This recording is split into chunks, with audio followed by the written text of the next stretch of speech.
మహాశయులకు విజ్ఞప్తి, ఈరోజు గురు పౌర్ణమి వేడుకలు దేశమంతా ఆంధ్ర రాష్ట్రంలో కూడా అంగరంగ వైభవంగా జరిగాయి. మరి ఎన్నో దేవాలయాల్లో ఈరోజు సాయిబాబా దేవాలయాల్లో మరి స్వామివారి యొక్క పూజలు కైంకర్యాలు అవన్నీ చేస్తూ ఉన్నారు. ఈ గురు పౌర్ణమి యొక్క విశిష్టత మనందరికీ తెలిసిందే.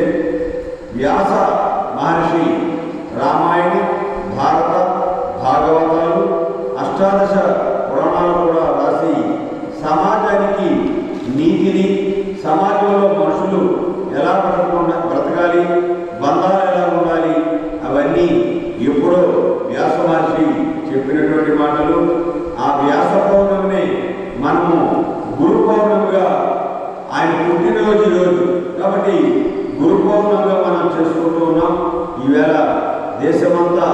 ఎందుకంటే మన ఈనాటి సమాజం ఎలా ఉండాలి, ఎలా ఉంటే మనిషి ఆరోగ్యంగా ఉంటాడు, ఎలా ఉంటే మనిషి అనారోగ్యంగా ఉంటాడు, ఏమి నేర్చుకుంటే మనిషి ముందుకెళ్తాడు, ఏమి నేర్చుకోకూడదు అవి నేర్చుకుంటే మనిషి జీవితం ఎలా ఉంటుందో అవన్నీ మనకి రామాయణ, భారత, భాగవతాది కథలో చెప్పి ఉన్నారు.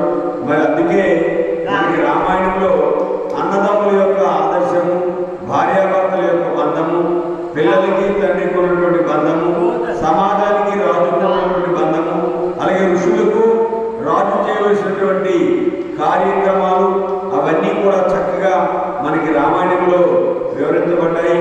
అటువంటి రామాయణము 7 కాండలతోని మరి మనకి ఈ యొక్క వాల్మీకి మహర్షి రచించారు. తర్వాత మనకి భారతం వచ్చింది.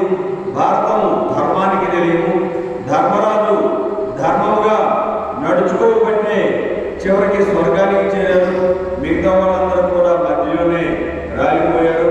కాబట్టి ఈ సత్య ధర్మాలు మన జనజీవనానికి, మన ప్రజాస్వామ్యం నిలబడడానికి, భారతదేశం నిలబడడానికి, భారతదేశమే కాదు ఏ దేశమైనా నిలబడడానికి అవి గట్టి పునాదులు. కాబట్టి అటువంటి పునాదులు వేసినటువంటి మహానుభావుడు మరి వేద మహర్షి. మరి అందుకోసమని ఆ యొక్క రోజే ఈరోజు గురు పౌర్ణమి, ఆయన పుట్టినరోజు మనం అందరం జరుపుకుంటూ ఉన్నాం. కాబట్టి వారు మన మధ్యలో ఉంటారు. మరి ఈనాటికి ఆ గ్రంథాలు మనం చదువుతున్నామంటే దాంట్లో ఎంత రాజనీతి, ఎంత ధర్మము, ఎంత నీతి, వాటిని ఆచరించడం వల్ల వచ్చేటువంటి లాభాలు అవన్నీ మనం ఇప్పటికీ చెప్పుకుంటూ వాటిని ఆచరిస్తున్నాం.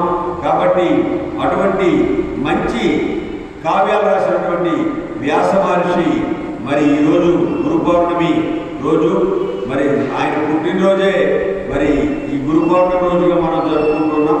కాబట్టి వారు ఎక్కడున్నా మన భారతదేశంలో మళ్ళీ మన సంస్కృతిని నిలబెట్టి మన జాతి